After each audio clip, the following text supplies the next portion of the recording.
Su manita bien alto y repita conmigo: Padre, gracias. Este es mi tiempo, esta es mi temporada. Haz lo que tengas que hacer en el nombre de Jesús. Amén, amén y amén. Despídase de la persona que tiene al lado suyo, dígale adiós, chao. Si es su esposo, su esposa, dale un besito, periquito, déselo con confianza. Y si están peleados, reconcíliese. Agarre la bendición, topo. ¿Cómo están?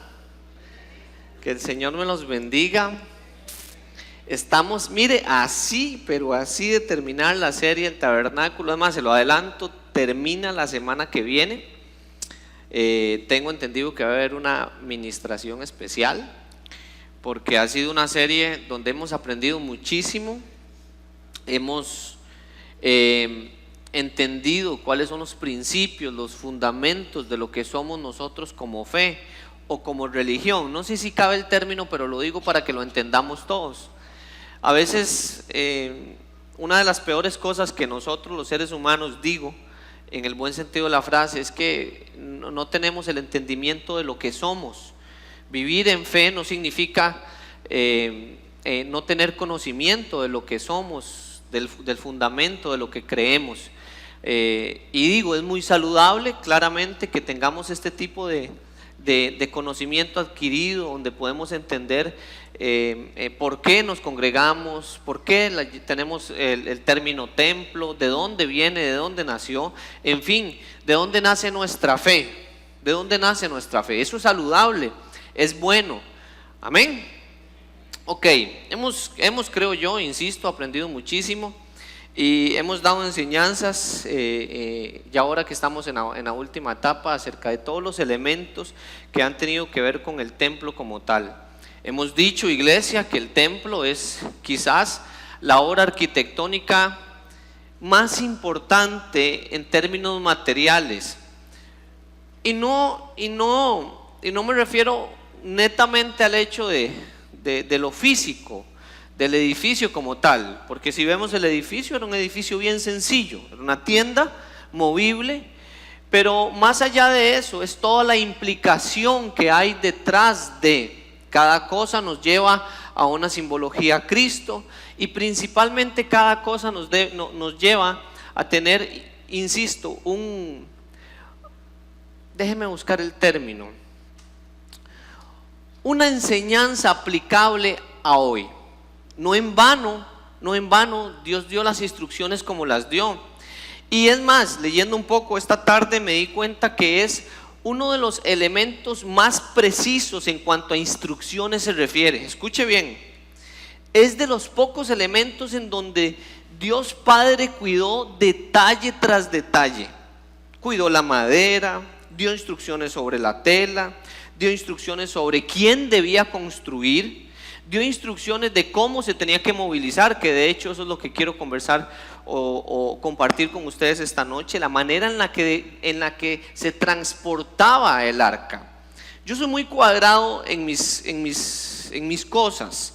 Yo a veces creo o digo que para que algo suceda, a veces tenemos un dicho de esta manera: vamos a un congreso y decimos, Dios lo hizo, y claramente Dios lo hizo, porque la esencia de Dios está, pero porque Dios lo hizo, no quiere decir que los seres humanos no hacemos nada.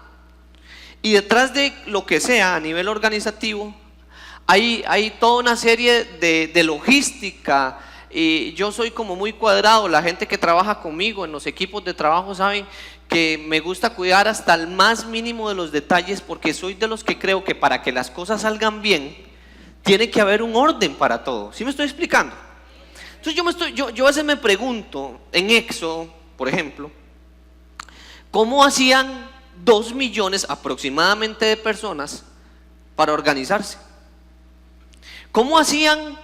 Porque nosotros leemos, se trasladaban. Recuerden que les hemos enseñado que si la nube se movía, ellos se movían. Si la nube se detenía, ellos se detenían. Pero ¿cómo hacían? ¿Cómo se organiza? A ver, vamos a ver, la esencia de lo sobrenatural estaba. El calzado no se gastaba, la ropa no se gastaba, tenían maná del cielo, tenían agua.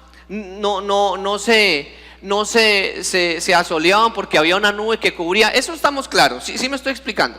Pero ¿cómo hacían para organizarse?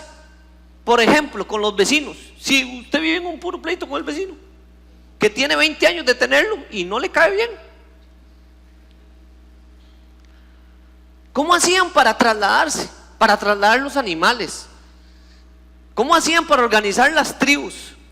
¿Cómo hacían para llegar a un lugar específico y decir, ok, los de Leví para allá, los de Rubén para allá? ¿Cómo hacían para organizarse en el manejo de desechos? Por ejemplo, o sea, se las traía.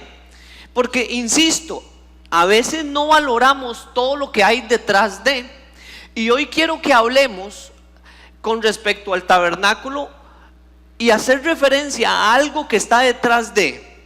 Tal vez hoy voy a ser un poco más maestro que predicador, pero insisto, quiero y siento en mi corazón que usted debe de entender que las cosas no salen por salir, sino que Dios fue tan delicado y tan estricto en que Él tuvo cuidado hasta la manera en cómo se tenía que transportar los elementos. Habían elementos del tabernáculo que se trasladaban de una manera y elementos que se transportaban en el tabernáculo de otra manera. No era tan sencillo como recoger y irse. Y habían elementos del tabernáculo que ciertas personas eran los únicos encargados de recoger, transportar y volver a montar. No era cualquiera. Dígale a la persona que tiene al lado suyo, no era cualquiera. Hoy vas a aprender. Entendiendo esto, eso lo pueden encontrar, digo, por si están anotando, en Números 4. Ahí Dios deja claro cómo y quiénes deben de transportar los elementos, etcétera, etcétera, etcétera. Pero vamos a Números capítulo 7. Números capítulo 7. Para poder entender un poco lo que les estoy explicando. Del 7, capítulo 7, del 4 al 9, vamos a estar. Dice: y Jehová habló a Moisés diciendo, miren las instrucciones: tómalos de ellos y serán para el servicio del tabernáculo de reunión, y los darás a los levitas, a cada uno conforme su ministerio. Si se van al capítulo 4, van a ver los ministerios. No tengo tiempo para poder explicar eso, pero vamos a entenderlo de esa manera: conforme a su ministerio. Entonces Moisés recibió los carros y los bueyes y los dio a los levitas. Estoy hablando de la manera en que transportaban el tabernáculo. Verso 8: 2 carros y 4 bueyes dio a los hijos de Gersón conforme a su ministerio. Y a los hijos de Merari dio 4 carros y 8 bueyes conforme a su ministerio, bajo la mano de Itamar, hijo del sacerdote Aarón. Ahora mire este verso: pero a los hijos de Coat no les dio, porque llevaban sobre sí en los hombros el servicio del santuario. Cuando Dios da instrucciones de la manera en que se tenía que transportar el templo cuando la nube se movía, fue tan específico y dijo: a estos hombres les voy a dar carros y bueyes. Inclusive dijo el número de carros y el número de bueyes. Y dijo: y a los hijos a estos no les vas a dar carros ni bueyes, porque la manera en la que ellos tenían que transportar las cosas era sobre los hombros. Mire qué interesante. Mire qué interesante. No era con carros, sino era en hombros. Habían diferentes maneras. Y esto no era jugando. De verdad que no, ya me voy a fundamentar bíblicamente para que entiendan que esto tenía un porqué. Y no solamente esto. Dios en esto fue estricto en la manera en la que se tenía que transportar algunos elementos del tabernáculo. Él no lo negoció. Usted ahora se va a quedar medio asustado, porque mire, ahora vamos a Éxodo capítulo 27, verso 7.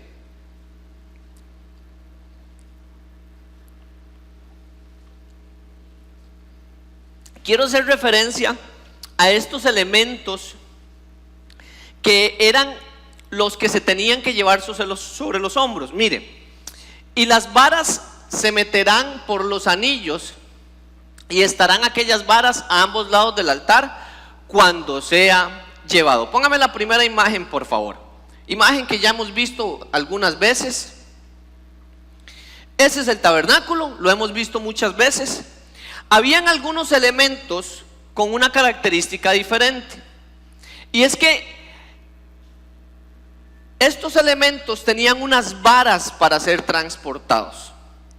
Estas varas se metían sobre unos anillos en el tabernáculo, y estos elementos eran los que no se podían llevar en carros. Para llevar en carros existía todo lo demás, y es donde en Números capítulo 4 están las órdenes específicas: las bases, las telas, la fuente de bronce. Algunos utensilios del templo se transportaban en carros y eran jalados por bueyes. Pero estos elementos que hace referencia el verso 9 del capítulo 7 de Números, son elementos que estaban diseñados previamente, escuche esto, diseñados para trasladarlos sobre los hombros. Esta era la única manera en que se debían de trasladar. ¿Sí me estoy explicando hasta el momento? Ok, insisto, estoy tratando de enseñarle, porque esto es cultura del cristiano, es cultura de fe, cultura bíblica. Entonces, insisto, ciertas personas para llevar ciertos elementos de cierta manera tenían que ser transportados. Pero para los elementos más sagrados no existía transporte más que el del mismo ser humano. Los elementos más sagrados, la mesa de pan, el candelabro, el altar, eran elementos tan importantes que solo se podían trasladar a pie. Y miren, me imagino yo, no sé, que las jornadas en las que se caminaban no eran tan sencillas, ¿verdad? Y cuando fueron diseñados, estos elementos fueron diseñados con 2 barras a cada lado. La segunda imagen, porfa. Esto lo hago para que lo entendamos. Si pueden ver, esa es la mesa de pan de la que vamos a hacer referencia en los próximos minutos. Y la mesa tenía en las 4 patas anillos. Sobre esos anillos era donde la barra o la vara se metía para que los encargados de transportarla pudiesen montarla. ¿Cuántas personas tenían que llevarla? 4. ¿Estamos claros ahí? Ok. Dicho esto, tenemos claro el panorama. Ahora, ponga atención a esto. En cierta ocasión, cuando el pueblo de Israel entra a poseer la tierra prometida, después del libro de Josué, ellos entran en una etapa de conquista. Ellos empiezan a conquistar a partir de los muros de Jericó. Esa todo el mundo se la sabe. ¿Recuerdan los muros de Jericó? Ok. Después de los muros de Jericó, el pueblo de Israel entra en una etapa de conquista y tienen que organizarse. Vuelvo al cuadro. Tienen que organizarse políticamente, socialmente. Bueno, mis alumnos del Antiguo Testamento entenderán lo que les estoy hablando. Tienen que organizarse políticamente, socialmente. Entran en un periodo de conquistar. Ellos empiezan a conquistar la tierra prometida, empiezan a vencer, a conquistar tierras, etcétera, etcétera, etcétera. Y por alguna razón llega el periodo de los reyes, Saúl, y ellos empiezan a dejar de lado, mire qué interesante, empiezan a dejar de lado su fe, el fundamento, el templo. Creo que se enfocaron más en lo político, más en la conquista, y empiezan a dejar de lado al punto que el tabernáculo es olvidado. Por eso es que cuando David retoma el reinado, o toma el reinado más bien dicho, lo primero que hace David es volver a levantar el tabernáculo. De ahí la canción que muchos de nosotros cantamos, el tabernáculo caído de David, hoy en día levantamos, porque el tabernáculo había quedado en el olvido, Pero pasa algo bien interesante cuando David dice: muchachos, Yo quiero retomar, quiero volver a levantar el tabernáculo. Ahora hay una Jerusalén, ahora hay un monte para poder levantarle casa a Dios. Y verdaderamente, si usted se mete en la historia y la estudia, se dará cuenta que hubo una gran carga en la vida de David por volver a levantarle casa a Jehová. Y esto es bien visto por Jehová. David recibe los planos para construir un templo fijo. Entonces, cuando David se da la tarea de recuperar el arca, vamos a 2 de Samuel capítulo 6, pasa algo interesante que nos debe hacer reflexionar a todos. Pasa algo interesante que nos debe hacer reflexionar a todos. David dice: quiero restaurar.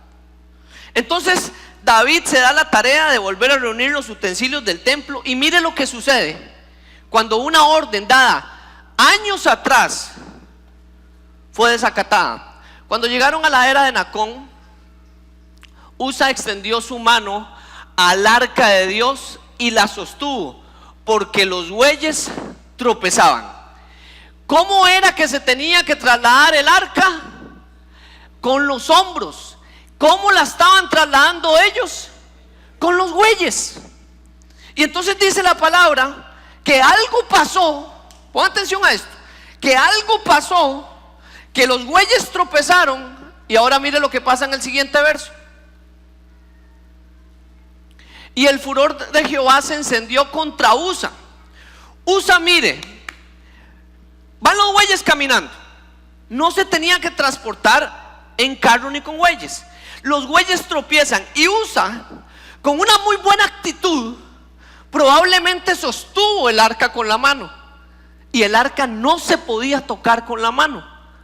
Y el furor de Jehová se encendió contra Usa, y lo hirió allí Dios por aquella temeridad, y cayó ahí muerto junto al arca de Dios. Miren lo delicado que era el Señor en cuanto a las órdenes de cómo trasladar el templo. Fue tan específico. No solo, insisto, en la construcción, en los materiales, en quién iba a construir, sino que cuidó los detalles de quién iba a trasladar y cómo debía trasladarse. Alguien desobedeció con muy buenas intenciones y mire lo que pasó. Mire, a veces no pasa por buenas intenciones. Hay mucha gente en una cárcel con muy buenas intenciones. ¿Alguien me está entendiendo? Hay mucha gente metida en problemas muy serios con muy buenas intenciones. No solo pasa por buenas intenciones.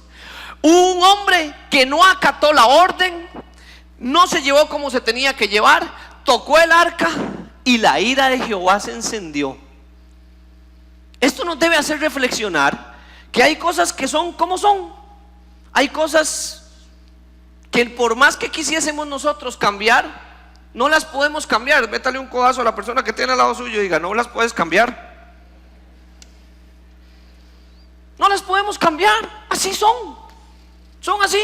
Y si Dios dijo que era así, así es. No debemos de cambiarlo. La ira de Jehová se encendió. Insisto en esto. Es que cuando uno lo entiende de esa manera, uno diría: pero ¿y si se caía? ¿Y si se golpeaba el arca? Yo insisto, a mí me encanta usar la imaginación. Entonces de verdad yo vuelo leyendo, y me imagino aquella situación, los bueyes, y que el hombre dijo: se cae, pone la mano y el rayo lo fulmina. Imagínense todos los que estaban a la par.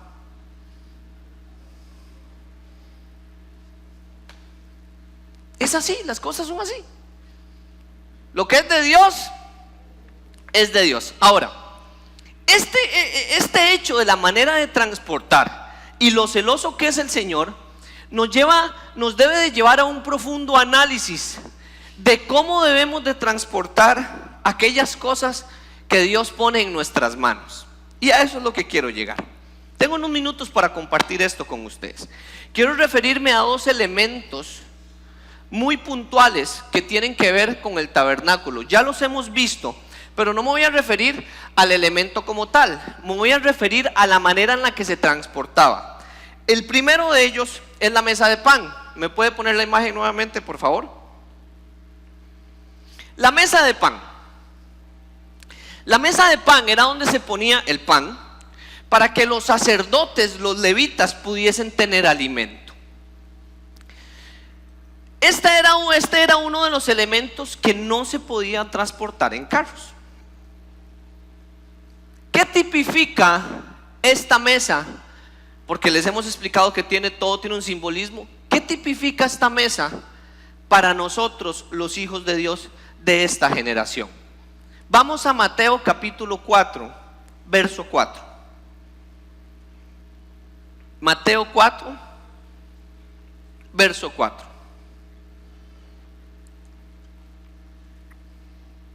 Dice: y respondió y dijo, escrito está, diga conmigo, escrito está, no solo de pan vivirá el hombre, aquellos que son muy comelones, sino de toda palabra que sale de la boca de Dios.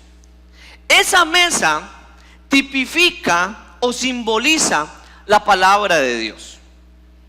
Eso es lo que tipifica esa mesa. Ahora, ponga atención, vuelvo. Elementos sagrados para transportar palabra de Dios que usted tiene en sus manos. Elementos sagrados que no podían caminar, transportar con huellas ni carros, palabra de Dios que usted tiene en sus manos.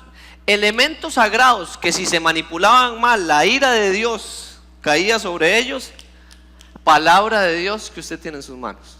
Ojo acá, ojo acá. No sé si me está entendiendo dónde lo quiero llevar. Disciplina espiritual.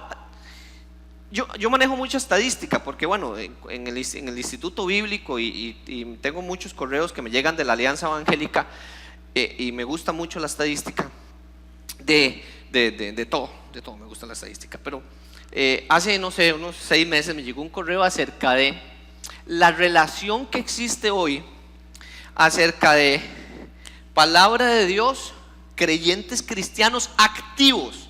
No les estoy hablando, estos números que les voy a dar no son números de creyentes cristianos cualquiera, activos, que vienen domingo a domingo a la iglesia. Miren los números, escuchen.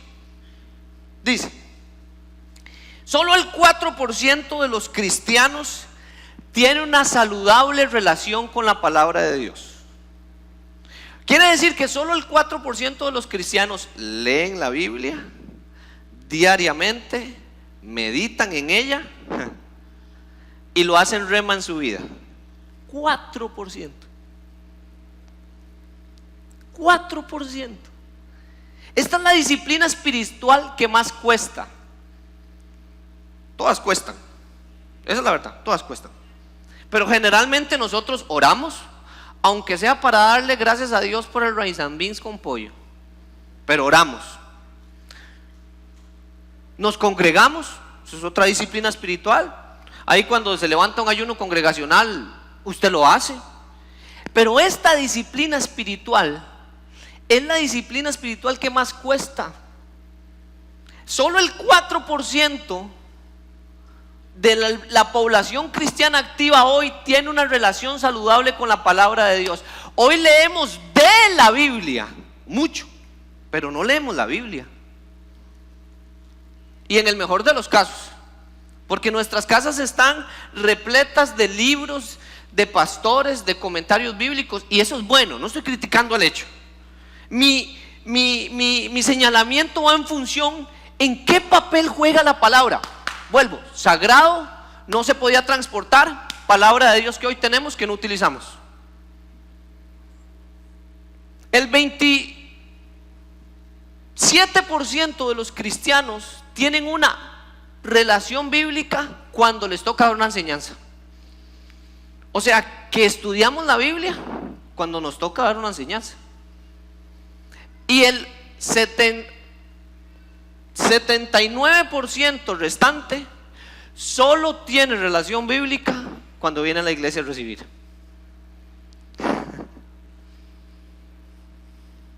Disciplina espiritual básica, fundamento. Fundamento, les hemos explicado que hay más de 1500 promesas acá.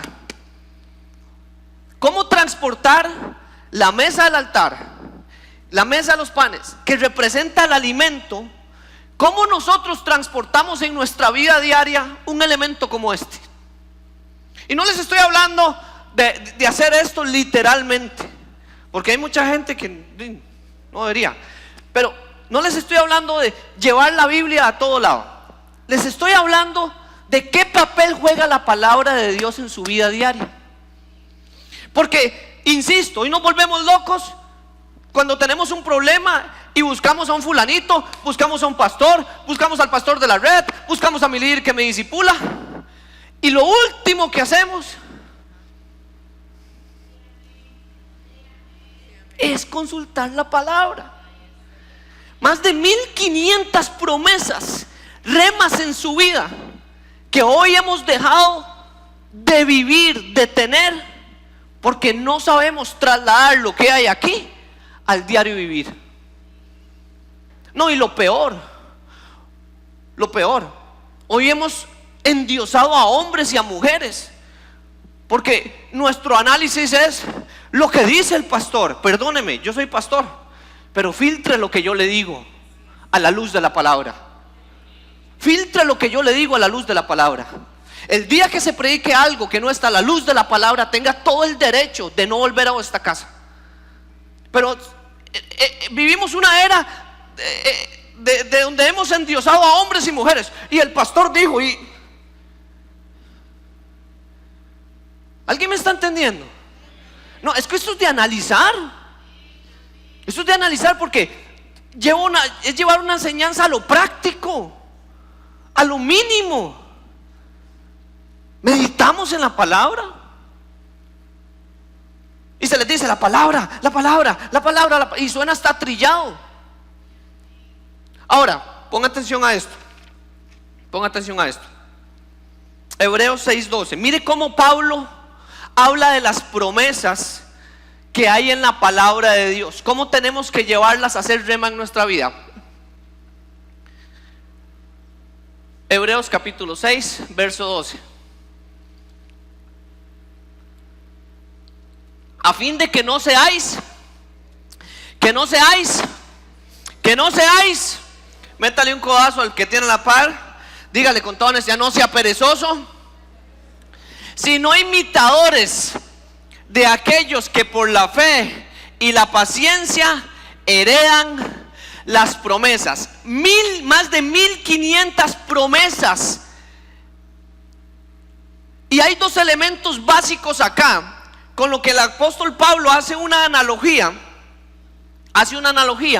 en cuanto a la manera de transportar, insisto, vuelvo, el tabernáculo, la mesa de pan, palabra de Dios. Y son fe y paciencia.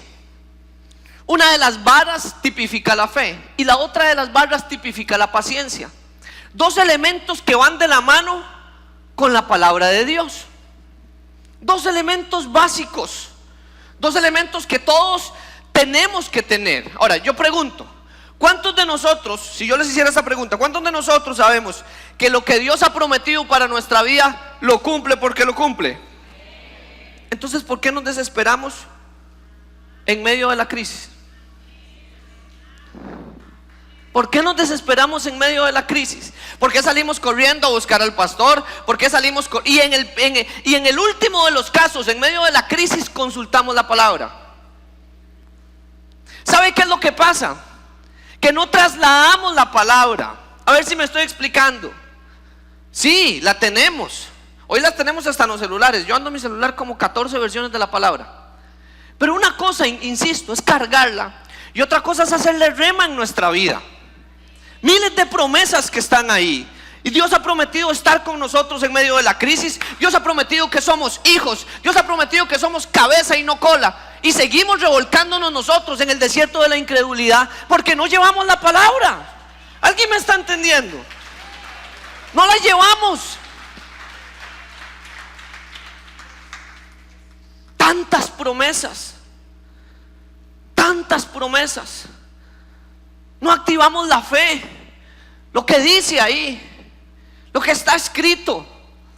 Cada vez que fue tentado el Señor, ¿cómo respondió a la tentación? ¿Cómo respondió a la tentación?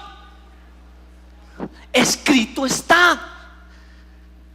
Pero hoy nosotros nos volvemos locos,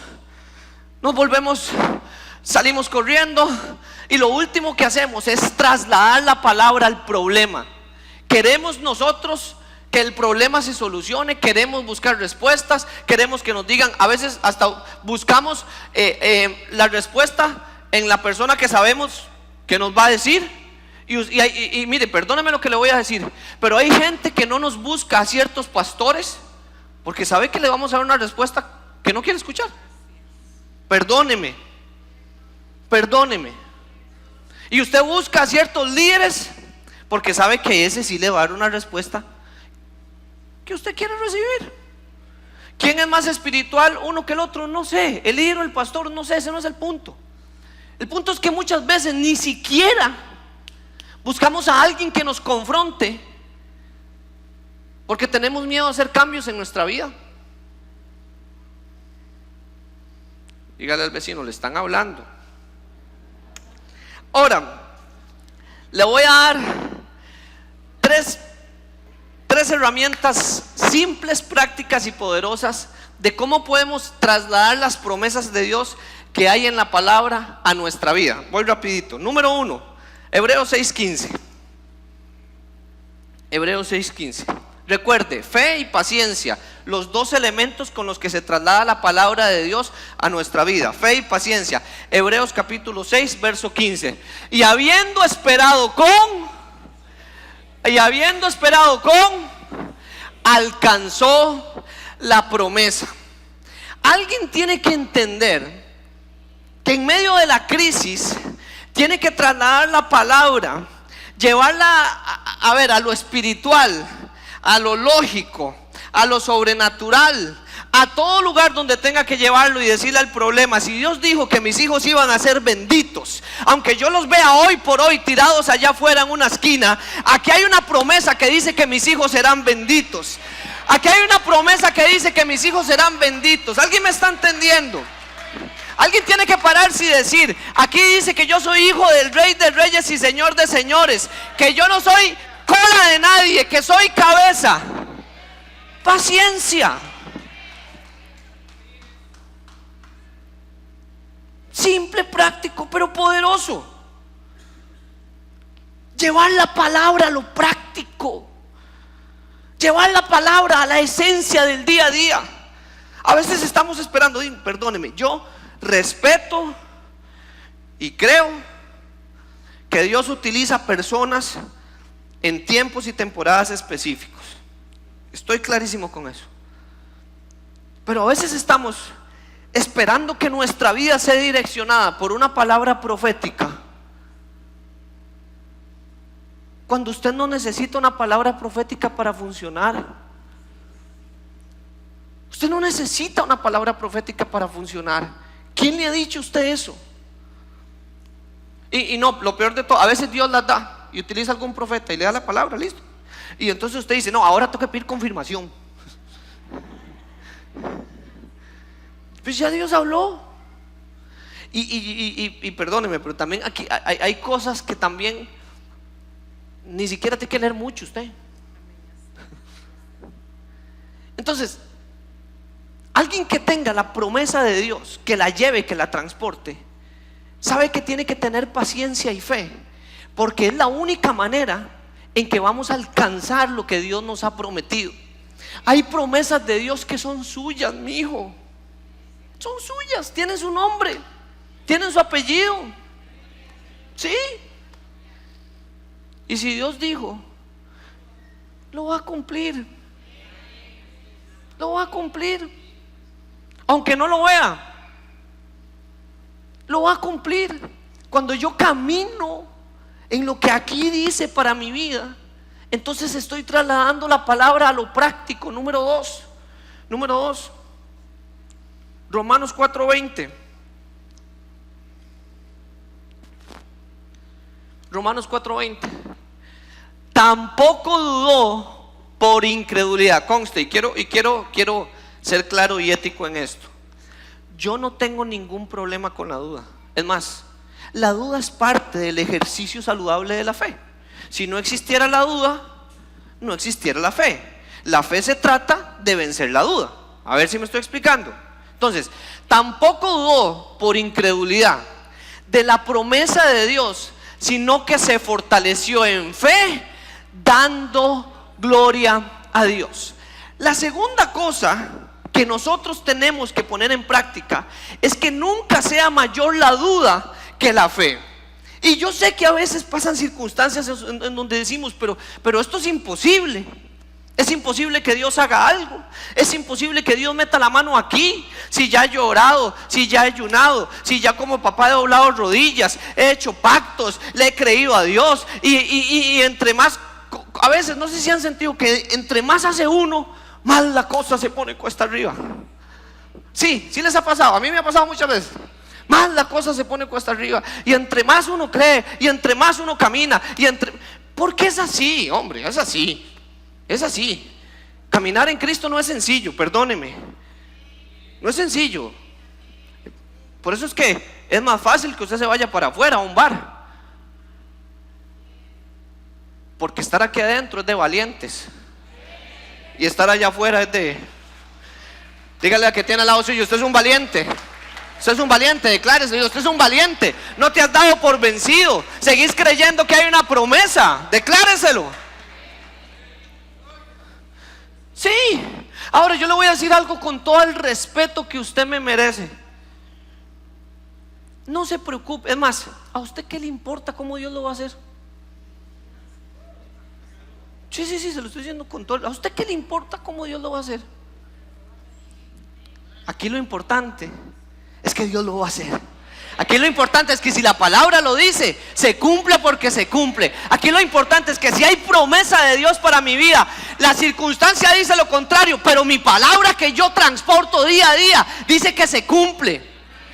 Así funciona. Simple, práctico y poderoso. Y la número 3 está ahí mismo, en el mismo verso. ¿Me lo puede volver por favor a poner por favor en Romanos?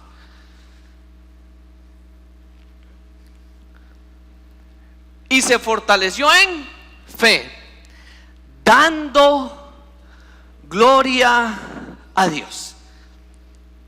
Esto tiene mucho que ver con algo que practicamos en esta casa y les hemos enseñado en esta casa. En esta casa, por lo menos lo voy a decir abiertamente, los portadores de su gloria a veces nos tachan de locos, porque los portadores de su gloria tienen una bendita costumbre, y es que se comen el pastel antes del cumpleaños. Celebramos sin haber visto la victoria. Sí. Celebramos sin haber visto, porque sabemos que un día Dios va a sacar la cara. Celebramos y levantamos manos y damos gracias a Dios, porque ahí la promesa viene. Y mientras tanto yo celebro. Y si me dicen loco, pues que me digan loco. Y si me dicen que me digan. Celebramos. Por eso insisto. Si hay alguien, a ver, madres por ejemplo, si tenés un hijo de promesa que hoy no está aquí, celebre el ministerio de su hijo como si que lo estuviera viviendo. Celebre el ministerio de su casa como si que lo estuviera viviendo. Celébrelo, dele gloria a Dios. Levante las manos. Y aunque su hijo la tache de loca o loco, celebre lo que no ve, dando gloria a Dios, aunque la promesa no llegue. Celebre la casa, celebre el carro, celebre la novia o el novio, celebre el campeonato de la liga, que tengo otros años de no celebrarlo. ¿Cuántos años, Roger, de celebrar? Ni me diga. Pero yo lo sigo celebrando. Allá los enchilados. Sí, no es la única que queda, papá.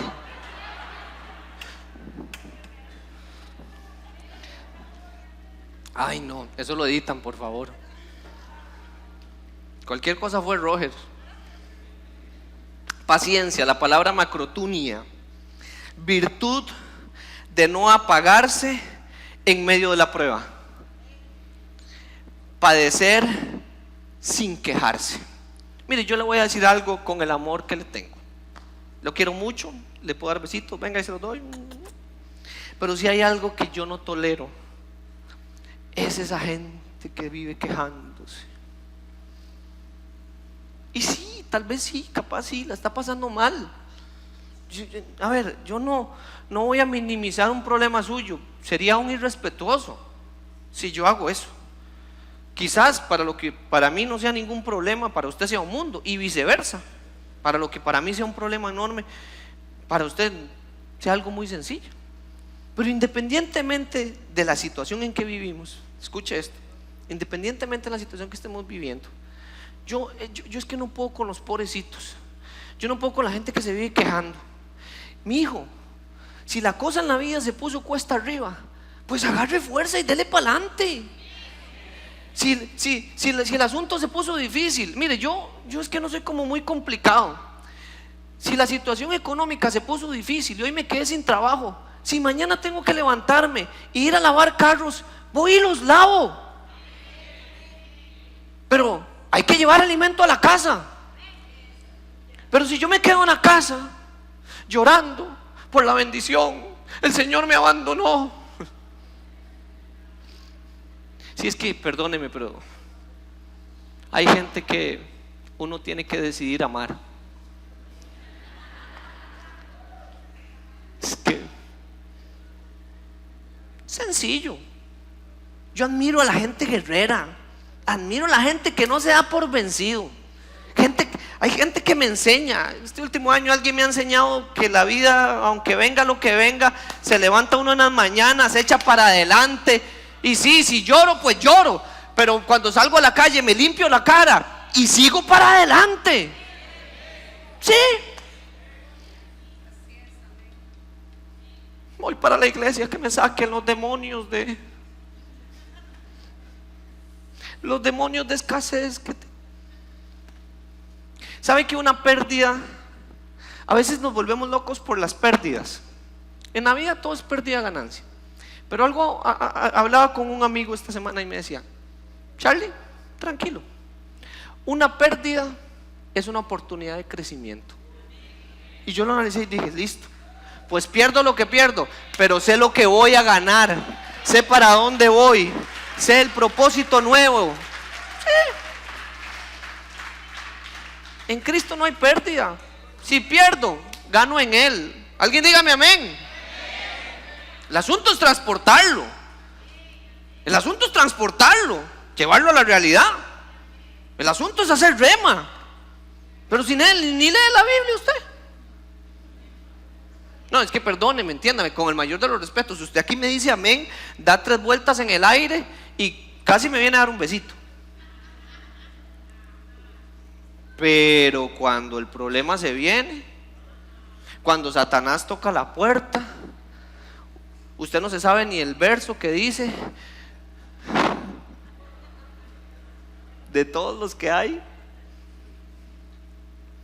Entonces usted está agarrado con el diablo y le dice: caerán, como dice la Biblia, caerán 4,000, mas no me tocará.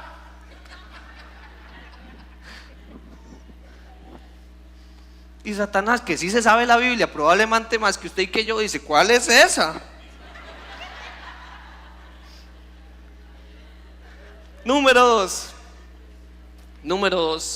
el segundo elemento, que no es el único que me da tiempo de desarrollar, es el candelero.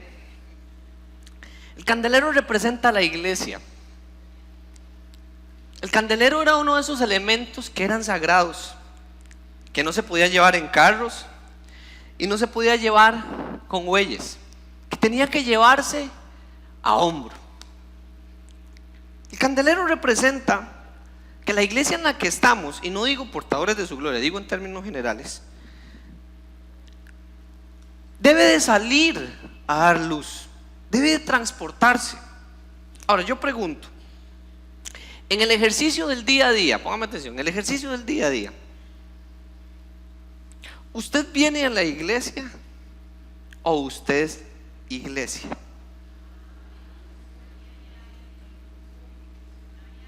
yo pregunto, en el ejercicio del día al día, usted viene a la iglesia, recibe, pero cuando sale el portón para allá, ¿qué somos? Les voy a contar una historia negativa para que vean que aquí yo voy a ser transparente, tal cual. Yo un día me jalé una torta, se las voy a contar, lo editan ellos.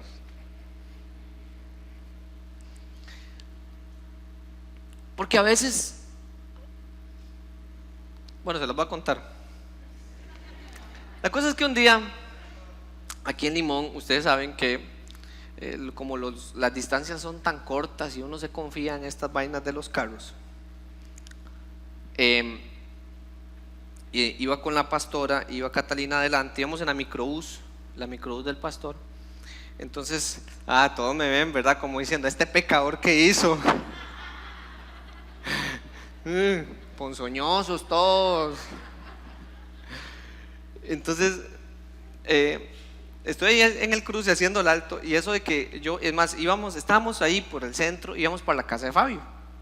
Entonces, estoy haciendo el alto y esa vaina que uno tiene que volar para la derecha. Entonces, empiezo a pedir campo y los bendecidos, ninguno me dio campo, ¿verdad? Entonces dije, saqué el pirata que llevo dentro. Entonces dije, aquí el asunto es, ¿verdad?, pidiéndole con permiso a la fuerza. Y de verdad, entonces yo meto la microbús y me logro volar a la derecha para derrumbarme para este lado, ¿verdad? Con la sorpresa que no tenían nada que hacer los oficiales de tránsito y estaban ahí. No, y eso no es lo peor, espere. Entonces me hace el oficial de tránsito y yo hice así. Escuche. Ya me para.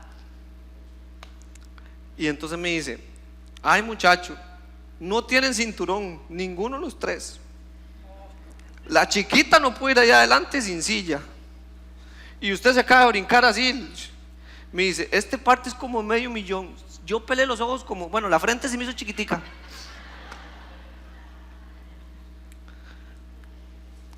Están pensando si le ofrecí una mordida. No, pues no.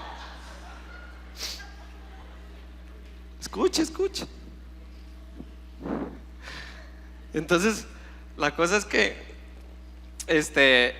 le digo al tráfico, ahí sí está bien. Dije yo, el aguinaldo, las vacaciones, ahí. Está bien, ¿qué puedo hacer? Está bien. ¿Qué puedo hacer? No puedo hacer nada. Entonces el hombre se va. Y en eso me manda a llamar y empieza a hacer la bendita boleta. Dame su licencia. Carlos Espinosa. Sí, señor.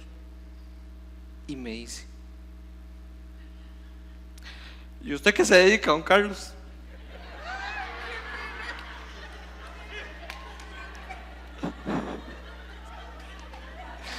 Sí.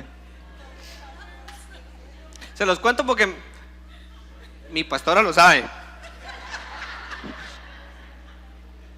Me dice, ¿y usted qué se dedica?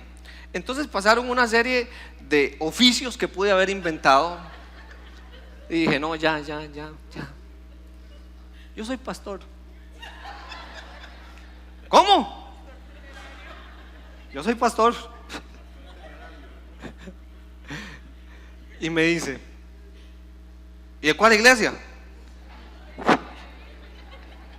Casi le invento una por ahí, esas que no nos quieren a nosotros. No, esto es broma. Y le digo, de la iglesia Portadores de su Gloria. Ay, no, muchacho, yo no puedo hacer esto. Váyase.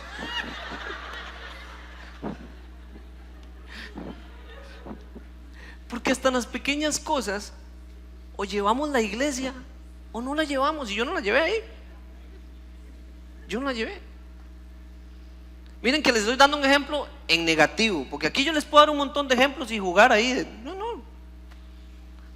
Porque no nos damos cuenta lo que podemos influenciar a alguien con algo pequeñito. Porque ahora la semana del amor hicimos la cena del amor. Y la idea de la cena del amor era compartir con alguien, invitar a alguien. Y escuché a alguien que me dijo: pastor, es que a mí en mi barrio nadie me quiere, ¿a quién voy a invitar? Ay, ¿por qué no lo quieren?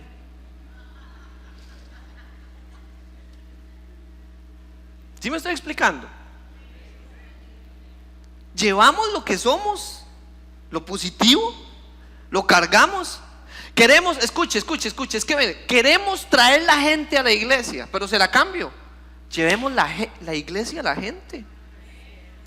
Porque si usted se va al verso en como Pablo lo explica, mire, necesito que lo leamos. Sé que no tengo tiempo, pero leamos en 2 de Tesalonicenses 3:16.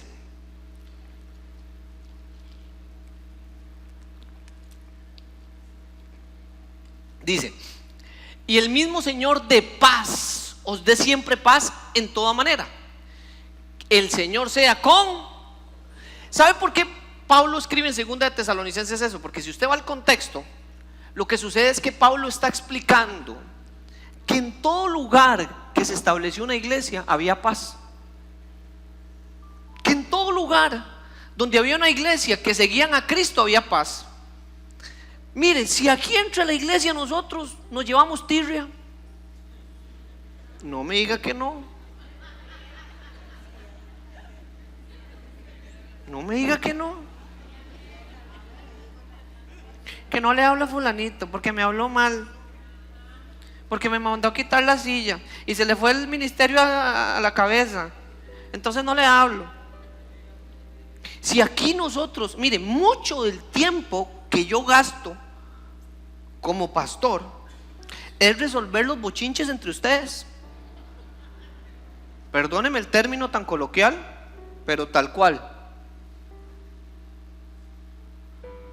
Yo pregunto, ¿llevamos paz a donde vamos? ¿A su familia?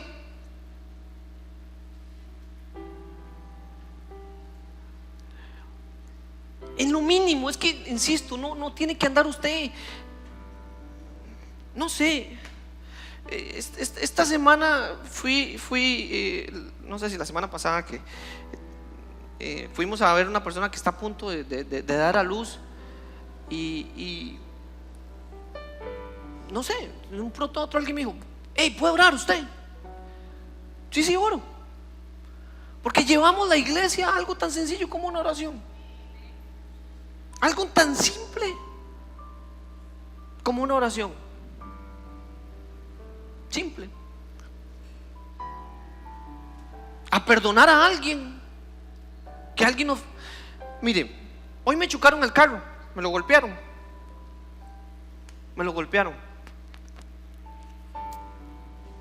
Y no fue culpa mía, me lo golpearon. Y se baja este señor y yo, insisto, todo preocupado, y lo agarré del hombro y le dije: tranquilo, no pasa nada, cualquiera le pasa. Y me dice: pero es que le acabo de golpear el carro. Así me dijo: pero le acabo de golpear el carro. Y dije: sí, por dentro estaba que me llevaba.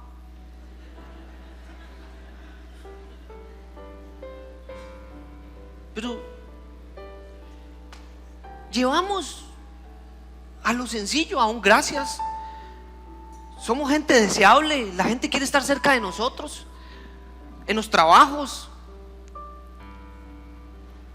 Llevamos la iglesia a lo sencillo, a lo simple.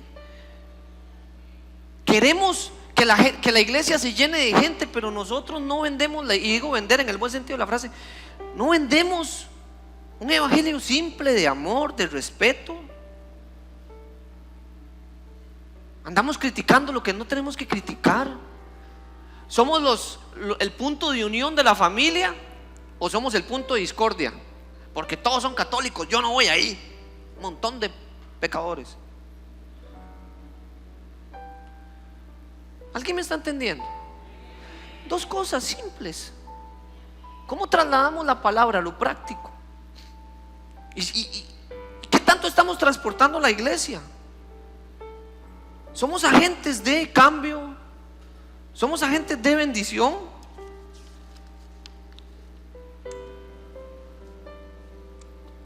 ¿Qué ve la gente en nosotros? ¿Qué ve? ¿Qué ve? Yo pregunto, si alguien pudiera darme una referencia suya, ¿qué me dice?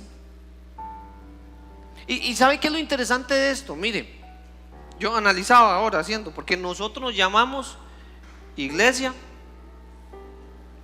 En otras palabras, usted es un alguien que transporta algo. ¿Qué transportamos? Y yo ni sé cuál es el llamado que voy a hacer, la verdad que ni lo sé. Pero yo creo que debemos de reflexionar esta noche en cómo estamos llevando la palabra de Dios a lo simple, al día a día, a la resolución de conflictos, a las promesas de Dios, a los problemas. Su vida no se va a solucionar en un culto. ¿Le darán una buena palabra? Sí, claro que sí. Pero su vida se puede solucionar cuando usted haga rema. Esto en su vida. Ahí están las respuestas para todo. En celebrar lo que no hemos visto, en tener paciencia y fe. Y cuando nosotros esa luz brille con luz propia, entonces estaremos llevando la iglesia y el mensaje de salvación a aquellos que lo necesitan. Porque cuando salimos de aquí vamos a llevar un pedacito de portadores, un pedacito de iglesia. Sus negocios, ¿de qué hablan? Sus vidas personales, no sé. Vamos a ponernos de pie.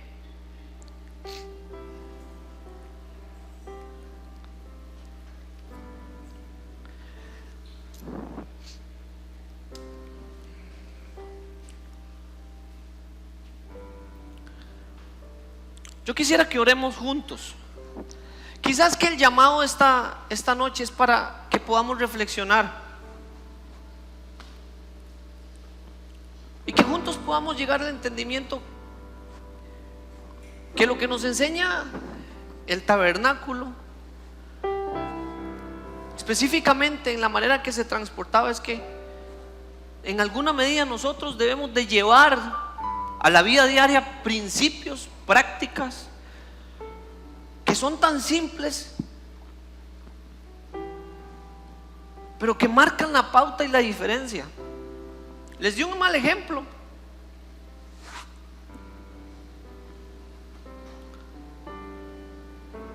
¿Qué tal si oramos esta noche y le podemos decir al Señor: Señor, tengo que hacer cambios, no tengo cultura bíblica real? Pues bueno, nunca es tarde para empezar. Nunca es tarde. Nunca es tarde. Y yo no sé si usted probablemente sepa más palabra que yo, más Biblia que yo, pero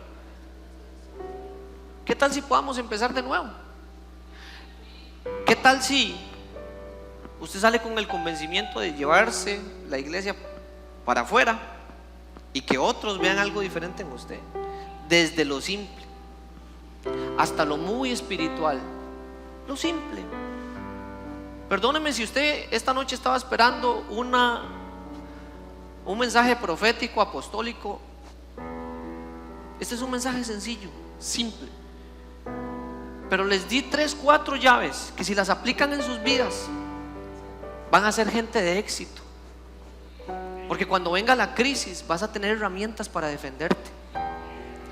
Venga esta noche y oremos juntos. Acompáñenme. Y vamos a hacer una oración.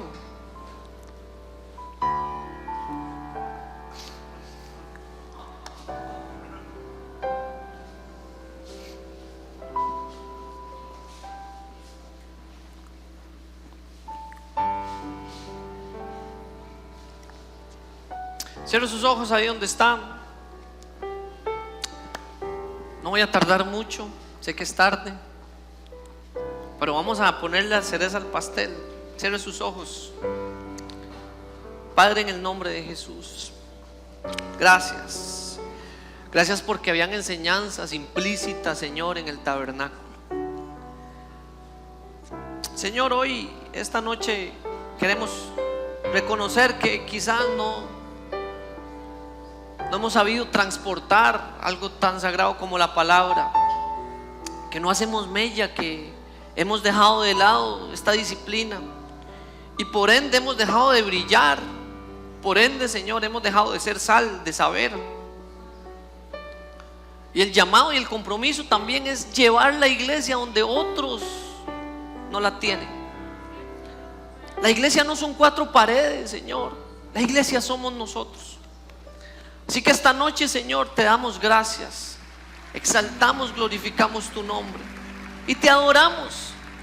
Te adoramos por lo que eres. Te adoramos porque eres Dios, porque eres nuestro Padre, Tú has cambiado, que nos has amado. El lamento y la aflicción. Y nunca es tarde para volver a empezar, porque nos amas, Señor. En melodía Señor, bendícenos que alegra el corazón. desde lo sencillo, lo práctico, hasta lo espiritual y Hoy sobrenatural. levantamos un